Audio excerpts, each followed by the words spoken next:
and welcome to Getting the Message. Things can get pretty frantic up here in the coach's box on game day, with many different ideas and varied opinions being bandied about. The only way for the senior coach to coordinate all of these ideas and convey some pretty complex messages to the players is via the runner. This program takes a look at some of the runners in the AFL and how they feel about doing what is a pretty unique job.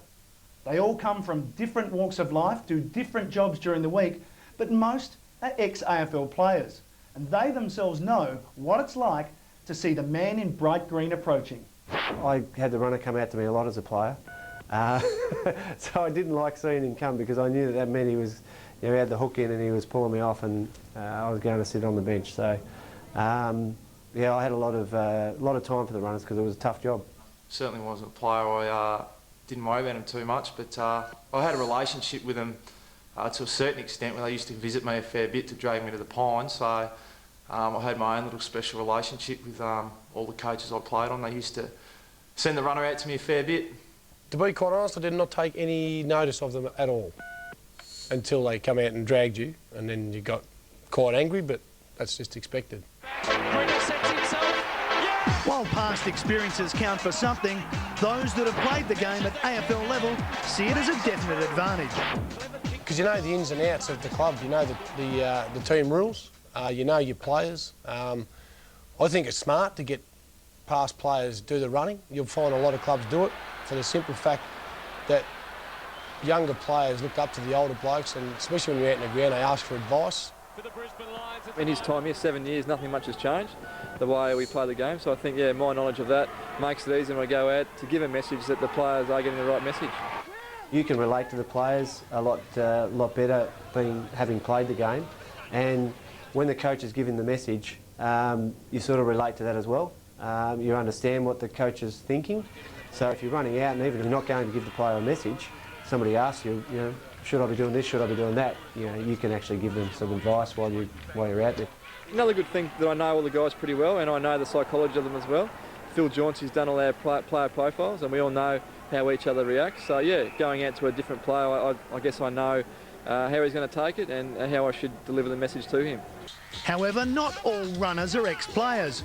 Richmond's #1 runner, Tony Walsh, is actually an advocate for the Victorian Police, and his footballing credentials vastly different. My background is I've been with the AFL and the AFL system for about 12 years now. I did 6 years at Collingwood doing a multitude of roles, running at reserve grade level for Danny Frawley when he took over the reserve coaching job, forward scouting for Lee Matthews and Shorey, and running for Shorey in the last year that he was coaching. And I've come over here with Danny when he was coaching and did some forward scouting, did his board in the box, and this year for Terry taking up the running. So I've got a multitude of probably strings to my bow, so to speak. You know, I think it'd be pretty hard. I'm not sure how many guys who are runners just turn up pretty much on game day. I think it'd be pretty difficult because there's a lot of planning and a lot of involvement goes into the game, and obviously you've got to understand the players a fair bit, and you know, you need to know what's going on in terms of matchups and the opposition. You need to understand what the midfield rotations are. You know, every club these days has a lot of midfield rotations, so you need to understand what's going on. I think it's pretty difficult if you don't know that. It can make it a bit harder. Lynch, as you come up the ground, you've got to be mindful of this bloke. You're trying to play a 7-man forward line, so what you'll have is... No involvement's probably an advantage in that you probably can embrace the coach's messages a lot better. You can understand more of what he wants done rather than what the players want you to do. So I just find that that's probably a real advantage in that you work predominantly for the coach and not think about what you would have done if you'd have been playing.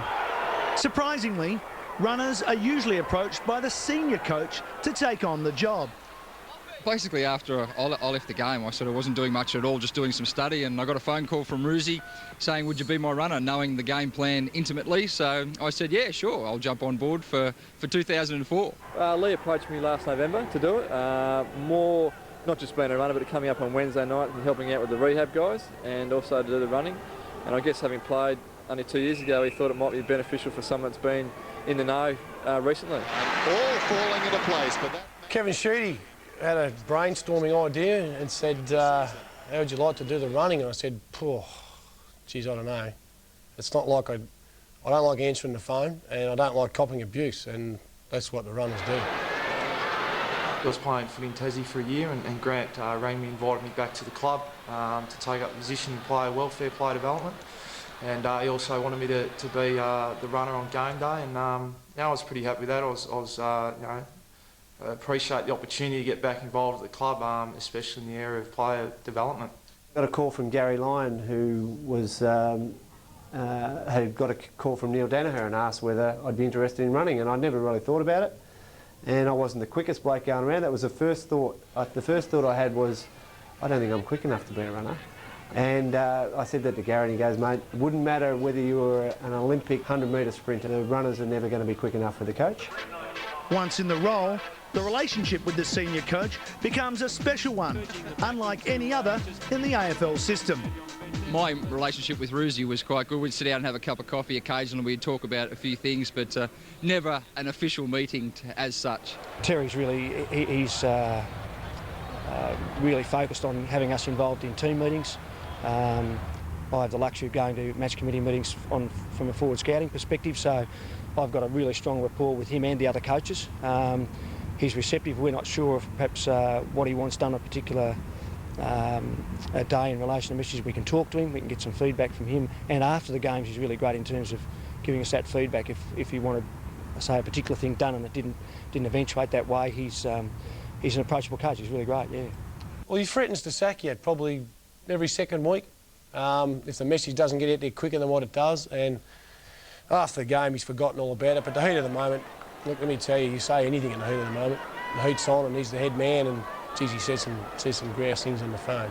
I've got a really good relationship with Tomo, and I know when he wants me to deliver a message in a certain manner, I normally know how to do that, and I know the players pretty well, and I know who to give a good spray to and who not to. Sheeds is pretty firm, and he goes, go out there and tell it exactly how I've said it. I go, yep, no worries, Sheeds. But there's times where you get frustrated yourself and you go, you could have done better, and you add heaps more to it. But there's only certain players you can say that to. You've got to pick your mark. Some blokes you can barrel, and other blokes you just got to be, mate, you've got to take it pretty easy.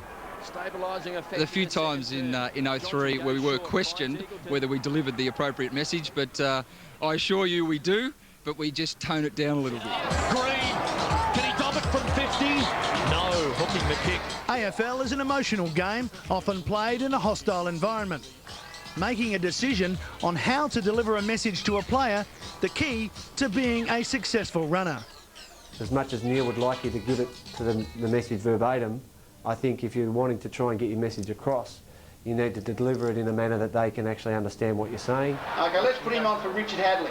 Just a half forward, all right? Well, he's pretty good, as you probably see on the screen. He doesn't really get himself too worked up, and he's pretty calm in relaying the message to me, and I basically give it word for word, but I guess there's the odd time when you've got to make sure you don't give the entire message to the player because they don't want to get too upset, but he's not like that. He's big on the psychology of it all and making sure that the players feel pretty good when they come off, knowing they're coming off for a rest and not for a bad thing.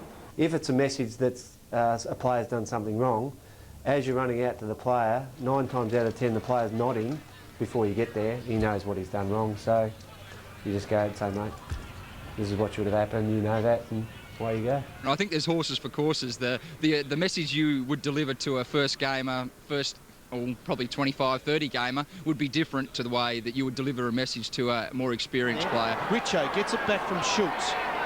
If the message is going to a particular player who you know is volatile or probably focused on the game, you've really got to adjust your message to suit the player. You can really help our group if you just look laterally, because Danny Miley, the kids are going to really learn from you, Rick, so you need to use them. Okay, so look inboard, look for that little chip to Danny, create him, bring him into the play, mate. Every player's different. You know, there are no two players the same in terms of the way that they accept or the way you deliver a message, so you really got to assess that on the way out. But generally they're pretty receptive. But again, you've got to be a psychologist and whatever when you're delivering those messages, make sure that you don't impact on their performance in the game or perhaps their impact on the game, and making sure that you do get the message across to them the way the coach wants it. Great goal, Nathan! Great goal! Great kick. Mate, just listen. Just that last time, really good pace to get to the footy. Simo was here on his own, so just lift the eyes. That's all right, mate. Good work. I'm sorry, I didn't have a look. No worries. He knows who to give a pretty stern message to, and others he might give a bit of, pat on the back, or a bit of TLC sometimes, you know, and that's why it's important to know the players and how do they react. Some react to a real good, strong spray, if you want to call it. Others prefer a bit of a pat on the back and a bit more encouragement. Campbell just pulls the kick slightly. Sherman didn't take it. Chance for Richmond. Great Crumming. Crumming, kicking the goal. Black. Really critical at this level of footy, mate, that you keep your feet. Over here, you and Joel both went to ground, resulting in a goal. So you've got to be really mindful of that. Good work otherwise, though. I've just found it with the junior players, you're more of a teacher. It's more of a development role as well as perhaps a runner. Joel, just out there, you and Danny on the wing about 3 minutes ago, went to ground. Got to keep your feet, mate. With the senior players, they know. They've been around the system a while. They know what the coach expects of them.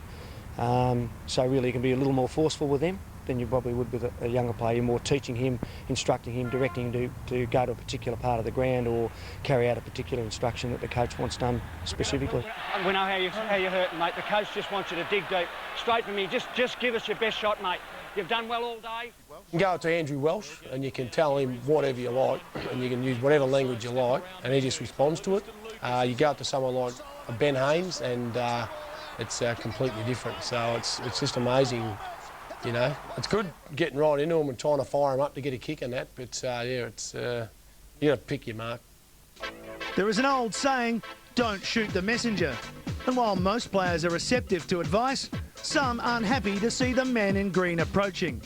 In taking up the job, I mean, I suppose there was a little bit of apprehension in, I think it was around round 2 or 3, taking a few messages out to 1B Hall, and as the intimidating figure he is, you don't rush out, you just jog out and you might give the message from 5 or 6 feet away. There was one occasion though where Stephen Powell, who is a pretty aggressive and plays with a lot of intensity, I think he spent a bit of time on the bench and he just got out on the ground, and I think Berkey, who was a midfield coach, accidentally wanted to get him back off after 30 seconds. He made a mistake, so I ran out to get Powley off, and he looked at me with these pretty evil eyes, and he ran straight at me, and I reckon if I didn't move, he would have bowled me straight over. So that was probably the only time. He didn't say anything, but I certainly got out of his way because he wasn't too happy. Always cop a spray, Matty, always cop a spray, but that just goes with the territory. That's, you know, if you were thin-skinned, you wouldn't do the job. Well done! What? Over here, they got a, hang on, listen up. Over there they got a shot. They got a shot on goal. Okay, we want you to get us one back. That's what we want you to do, all right, mate? That's what you're good at. Come on. Yeah, Swarty used to give me a bit of a spray when I'd go at him. Robbo would get a bit frustrated, you know, of recent times. James Cook was a shocker. But generally 99% of the players, yeah, they understand what's going on, and they get frustrated with themselves for not performing if they're getting dragged or whatever, and yeah, not very often do I have them verbally have a go at me. Yeah, it's challenging, but all the blokes are really, you know, they are sympathetic to your cause, and after the game they apologise. You know, I've had a few apologies, but you know, I don't expect that. That just goes with the job. Look, Shoots can get quite irate in the phone, especially when it's a close game, and you know, there's 4 assistant coaches telling him ideas, and he's heat of the moment, and someone's stuffed up. He's, geez, he can give it. You hold the phone out here, and you're going, Christ, the crowd could hear that. Coming up on Getting the Message, our runners react to criticism that they spend too much time on the ground. I'll have this argument till the cows come home. I'd rather be mic'd up so everyone knows what my message is and how many players I have to go to. That way you don't get a bloke sitting in the grandstand with a stopwatch following our club every second week.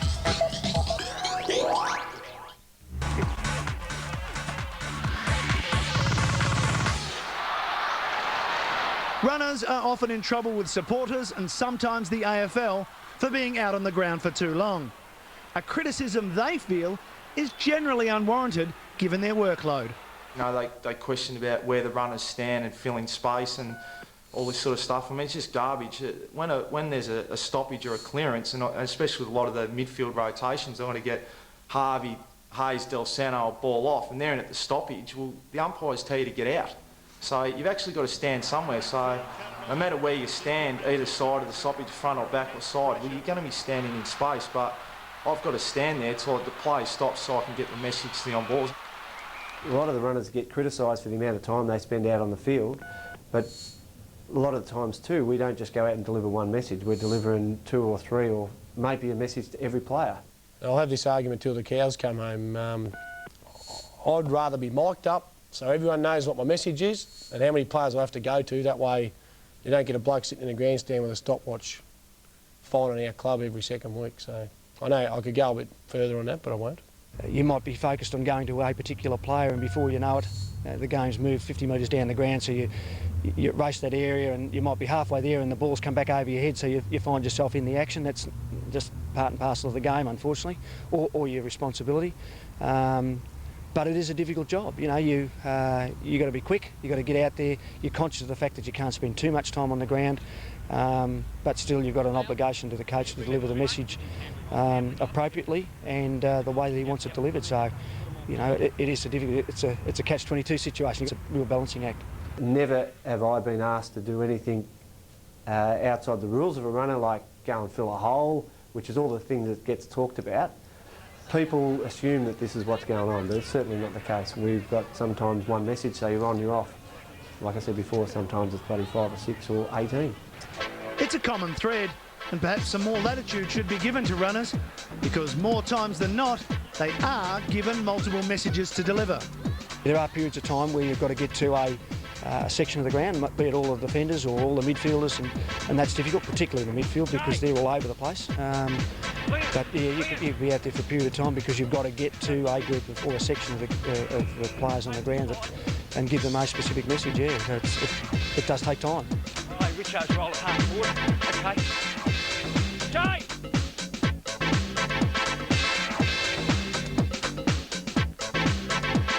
Play deep out of the square. Being the only runner, the perception could be that I spend a lot of time out in the ground. Well, I probably do compared to the other 2 runners, because I'm the only one delivering the messages, so naturally I'm going to spend more time on the ground. Often I'll just get back to the bench and I've got to go straight back out again. Certainly when you're coming off, there might be opportunities where we've got a player free and you might be calling him free. You're clear, or somebody's going for a mark, so as you would as a player, you'd be talking to the player, it's yours Whitey or it's yours whatever. So you do that on your way off.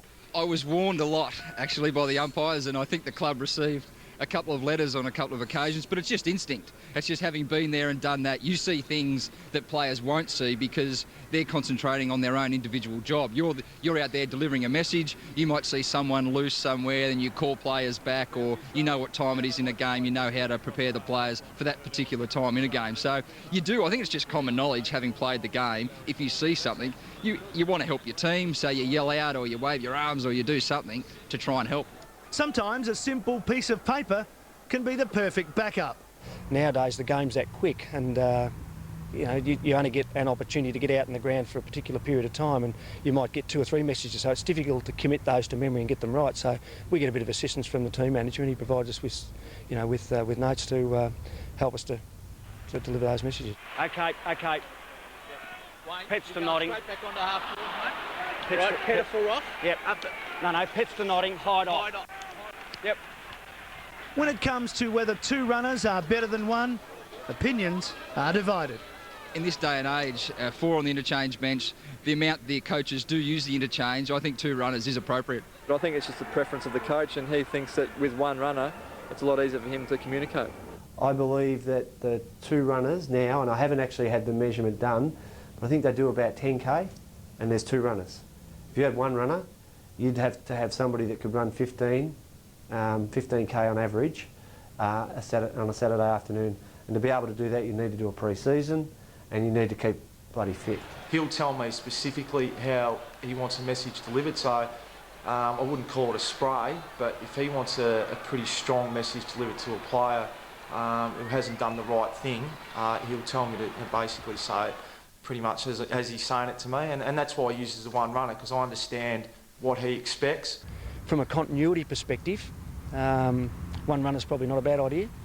I've run before with 1 runner, and I find it to be, it's physically taxing, but I think from the point of view of knowing what the previous message was, it helps, because you know what a player's been told. If you've got to go out and change an instruction, at least you know what has been said previously, rather than having to decipher or preempt what the previous runner has said. So I personally think 1 runner's a good idea.